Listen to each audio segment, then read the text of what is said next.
Welcome everyone to the Faculty and Cooper webinar, Keeping It Together, the Importance of Best Practice Procurement and Finance Collaboration in a Cost-Conscious Environment. My name is Sally Lansbury and I'm from the faculty. I'll be one of your hosts for today. I'm responsible for the Faculty Roundtable program, which includes looking after our members across Australia. I will now introduce each of the speakers and provide a fun fact about them as we go. Firstly, my colleague Hugo Britt from the faculty. Hugo runs the research program for the Faculty Roundtable and is a blogger at large for Procurious, the business network for procurement and supply chain professionals. Hugo is keenly interested in building the profile of the procurement profession and making procurement the career of choice for young people.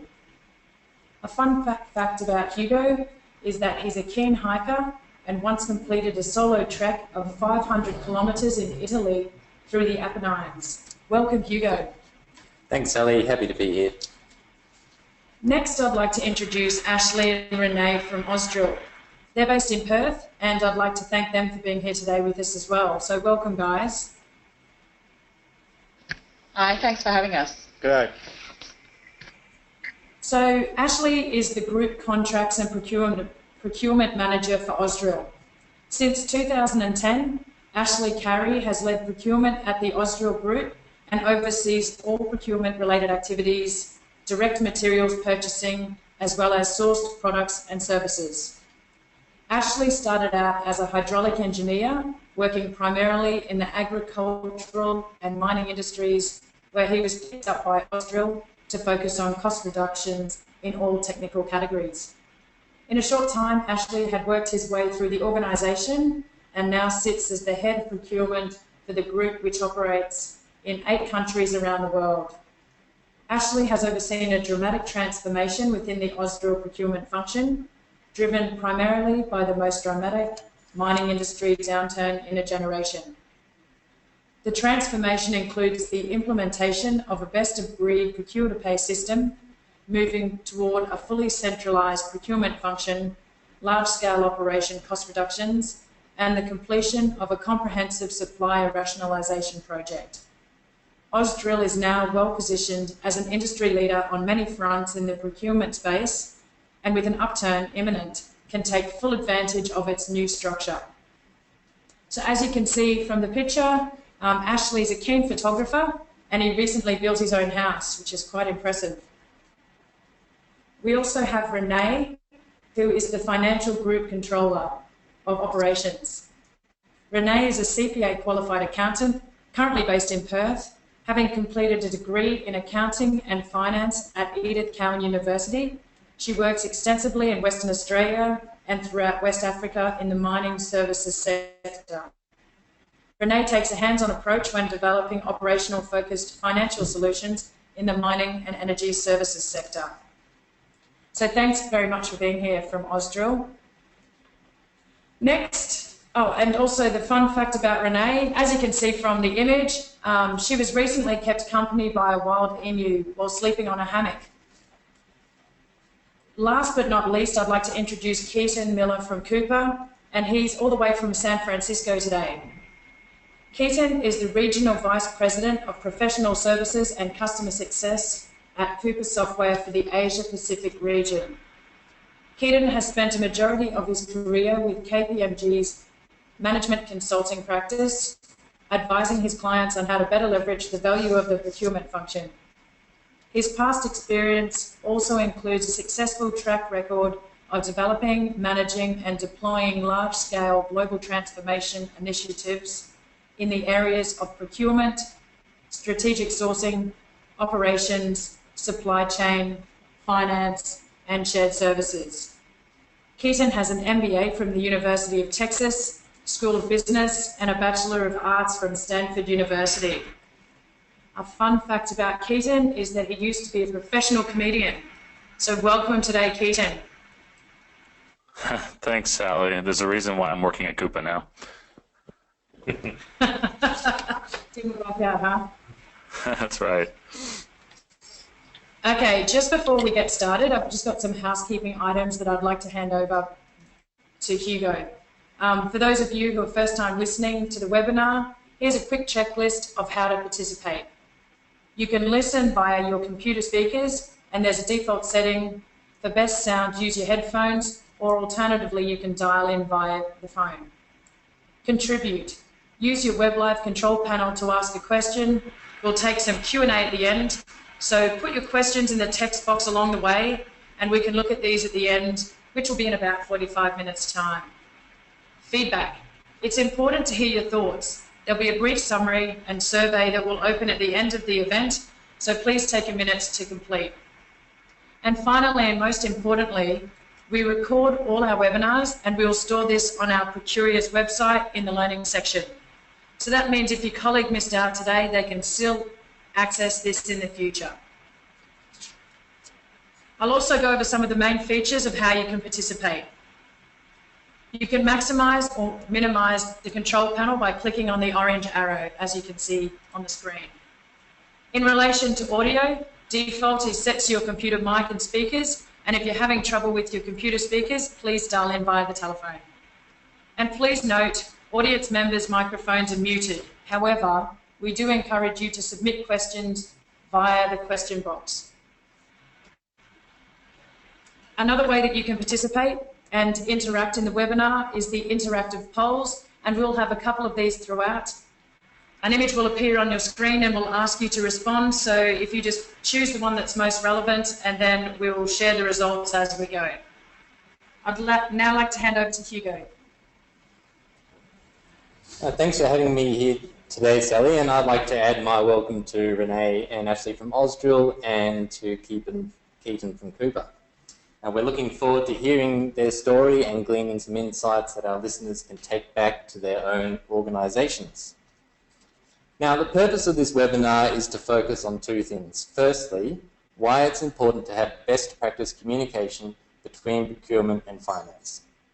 And secondly, the stresses that this relationship can come under in a cost-conscious environment, otherwise known as a business downturn, and how they can be successfully overcome. Now, I know that Renee and Ashley have their own story to tell on this topic, but to set the scene, I'd like to share some insights from the faculty's own research paper called Making It Stick, which focused on how procurement teams can drive identified benefits all the way to the bottom line. Before I go into the detail, I should mention that you can download the Making It Stick report along with our recent procurement benchmarking paper and the faculty's roundtables brand new best practice case studies from the handout section here in the webinar control panel. We like to give away digital goodies like this as they're absolutely on topic and they demonstrate some of the research we do here at the faculty. If you have any trouble downloading them here, please jump onto our website at www.thefaculty.com.au to download there. When we surveyed a number of the region's leading CPOs and their teams about why up to 50% of identified benefits were never realised, one of the recurring themes that repeatedly came up was a lack of alignment between procurement and finance. To quote David Henchliff, one of our roundtable members and CPO at Santos, how procurement measures success must be aligned to what the business views as success. This means that together, finance and procurement must link all benefits to overall business values and goals. They must agree on definitions, baselines, and measurement methodologies for each benefit type. To expand on this last point, definitions of procurement benefits are absolutely vital. Without agreed upon definitions, finance could potentially dispute or even dismiss as irrelevant the savings and other value that procurement has worked hard to put in place, and it does happen. According to our Making It Stick research, benefits definitions should be categorized by benefit type, obviously agreed upon with finance, clear and concise, written using shared cross-functional vocab, that's plain English, not procurement jargon, linked to business targets, and linked to a clear set of measurement and validation methodologies. In the 2015 to 2016 benchmarking project, where we conducted hundreds of surveys and interviews amongst the procurement teams of the faculty roundtable member organisations, we uncovered some great news. Firstly, procurement functions continue to grow influence within their wider organisations. And amongst this Australian group, we have an average managed spend of 73% in 2015, up from 68% 4 years previously. On average, procurement teams have achieved annualised cost savings of 6% of managed spend, up from 3% in the last time we did the survey. As far as roles go, only 15% of procurement roles are described as admin or supporting, reflecting the increasingly strategic nature of procurement and the subsequent need for the professional and managerial level full-time equivalents. And the adoption of P2P automation has increased hand in hand with a decrease in the number of admin or clerical procurement roles. And this trend is expected to continue with the ongoing emergence of fantastic new automation-enabling technology. But one of the main problems that we discovered, or opportunities to use consultancy speak, and I must say it came up again and again when we spoke to procurement stakeholders, was poor communication. Communication from procurement to the business was generally described as insufficient or ad hoc. This negatively impacts the perception of procurement's value proposition, its stakeholder collaboration, and contributes to any existing silo mentality. And finally, the faculty's recently published Outliers Best Practice Case Studies also deals with this topic. And one CPO making quite a provocative statement in the case study which focused on communications, saying that if CPOs and their teams have effective working relationships and the right level of influence with their stakeholders, then you don't need a communications plan at all. The stakeholders will know all about your priorities and upcoming projects. It's the teams that you don't have a good relationship with that really require a formal communications plan. So I'll be interested to hear whether this applies at Ausdrill, because from what I've heard of Renee and Ashley, they've got exactly this sort of relationship between procurement and finance where they're 100% aware of each other's objectives, priorities, and projects. So whether you've got a formal communications plan in place between finance and procurement or not, it's imperative that you get the right framework and processes locked down. And obviously a system such as Coupa would help enormously in this sense as well. You could also consider bringing the two teams closer together physically by changing your seating plan, having procurement hot seats within the finance function, or vice versa. Once all this is in place, the causes of the majority of disagreements between procurement and finance will have been removed, and you'll have the foundation needed to weather any storm as a business goes through upturns and particularly downturns. Which brings me to the second part of this topic, which is the stresses that the relationship between procurement and finance can come under in a cost-conscious environment. Now, as our guests from Ausdrill are from the mining sector, I thought it would be valuable if I very quickly set the scene about the rise and fall of Australia's mining fortunes, particularly since we have a lot of listeners today from overseas. Now, mining in Australia generates $138 billion per annum, contributing to around 7% of Australia's GDP. The industry employs nearly 190,000 people directly and a further 600,000 in support industries. These are big numbers when you take into account that Australia's total population is only 23 million. The resources sector makes up almost 1/3 of all the companies listed on the Australian Stock Exchange, and importantly, mineral exports contribute around 35% of Australia's total exports. The recent resources boom has been described as Australia's biggest since the famous gold rush of the mid-1800s. It began in around 2003 or 2004 when prices started rising dramatically for key commodities like iron ore and coal. A lot of the analysis around this topic focuses on the increased demand from China and other Asian countries, but essentially the boom began because there was short supply. There have been very low commodity prices for more than a decade, particularly in iron ore, and major Aussie companies had actually been under-investing in creating new supply. So the boom came about due to a combination of short supply and strong demand. The strongest demand came, of course, from China, which back then took the world by surprise with its extremely rapid growth and industrialization, which has slowed right down in recent years. The main thing that happens when a country industrializes is that it's very steel intensive. They build freeways, high-rise towers, all that new infrastructure, and it requires steel. And the two things that you need in steel are iron ore and coking coal, and Australia is one of the world's largest producers of both these commodities. Commodity prices shot up across the board. Iron ore, for example, went from $20 or $30 a tonne to around $170 a tonne. Thermal coal went from $40 a tonne to over $150 a tonne. The benefits for the sector and for Australia itself were enormous. As the rest of the world was hit by the global financial crisis and their economies suffered and their unemployment rates went up, this boom in Australia was so powerful that it overrode that effect. We essentially escaped the GFC due to the huge impact of the mining boom.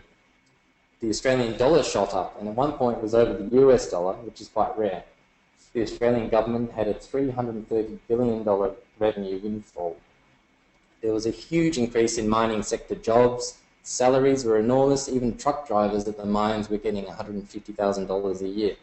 Workers were flying in and out of mining towns every week, and property prices in these towns out in the middle of the desert often went crazy, shooting up from around $200,000 to $1 million per house. It's difficult to say when the mining boom peaked, but it was around 2012 or 2013. The main factors that led to the downturn were a global drop in commodity prices, along with slowing demand from China, which had steadily been consuming over 50% of all Australia's mineral exports. A lot of Australia's large mining companies discovered, to their dismay, that they had over-invested in new projects and infrastructure. And of course, a lot of people found themselves out of work. About 122,000 jobs were created during the boom, mostly in mining construction, and approximately 75,000 of those have been lost since that 2012 peak, with more expected to go. And the prices of commodity exports have declined a further 40% in the past 2 years. So that's where we are today. Companies across the resources sector have survived by tightening their belts, shedding projects and staff, and the fact that Ausdrill is a success shows that they've had intelligent leadership steering them through some of the tough times in Australian resources. To head back to today's topic, it's worthwhile looking at what actually happens on the ground in a business that's staring down the barrel of a disruptive event like a commodity price drop. Firstly, they reduce spend dramatically, and procurement suddenly finds itself in the spotlight, for better or worse. Time and again, I've heard from CPO members of the Faculty Roundtable that, in a way, they love a downturn, as it provides the burning platform that they've needed to push many of their initiatives and ideas across the line.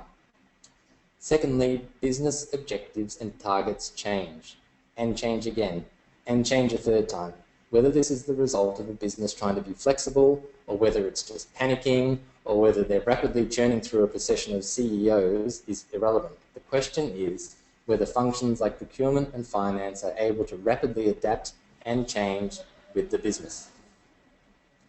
A research paper from Ardent Partners last year talked about how procurement can find itself left behind when a business is changing fast. The initiatives they've been working on, the benefits that they've been tracking and measuring can suddenly be seen as irrelevant, as the business strategy and core objectives rapidly and continuously change. What needs to happen in this situation is for procurement and finance to have a flexible framework in place that allows for the agility to rapidly shift to a new set of business objectives when required. One of the main aspects to look at is your organizational scalability in a high or low growth environment. Procurement strategies and processes that have worked well in the past might not cope as the business expands and contracts its workforce, requires new systems and programs of work. To ensure procurement isn't left behind, good communication with finance is absolutely critical. The two teams should really be in lockstep together. To expand on this image, picture 2 battalions of soldiers marching in absolute perfection on the parade ground.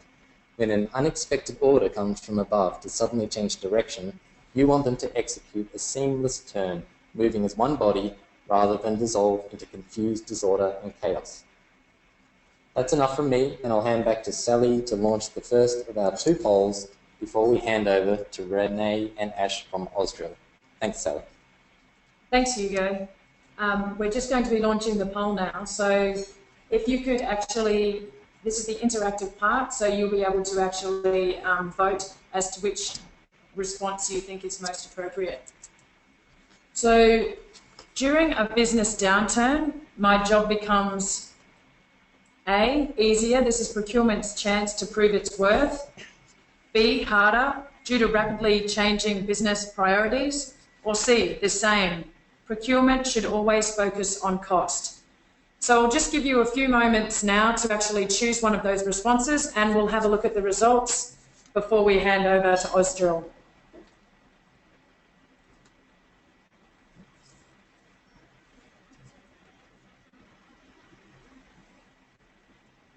So it looks like a few of you have already voted. We'll just wait a couple more seconds before we actually launch the results.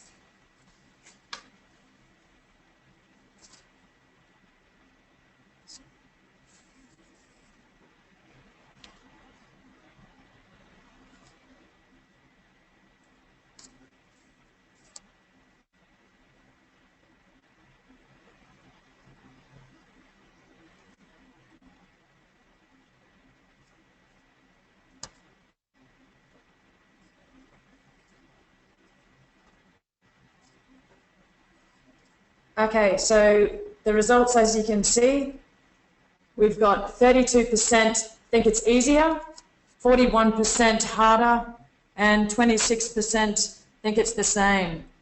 So I guess, yeah, that's quite interesting that we've got those there. I'm going to hand over to Ausdrill, to Renee and Ashley.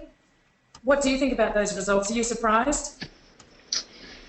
Yeah, look. Personally, I am surprised. I would say, obviously, procurement always has to look at a bottom line outcome to, like a cost reduction outcome to all their initiatives and projects. So there is harder elements in a downturn, but there's also things that make it easier. So I'd say there's a balanced sort of answer. I think maybe you could have actually put a selection which encompassed a few of those answers. You might have had a bit of take up of that. Yeah, no, it's I actually thought my view would be easier.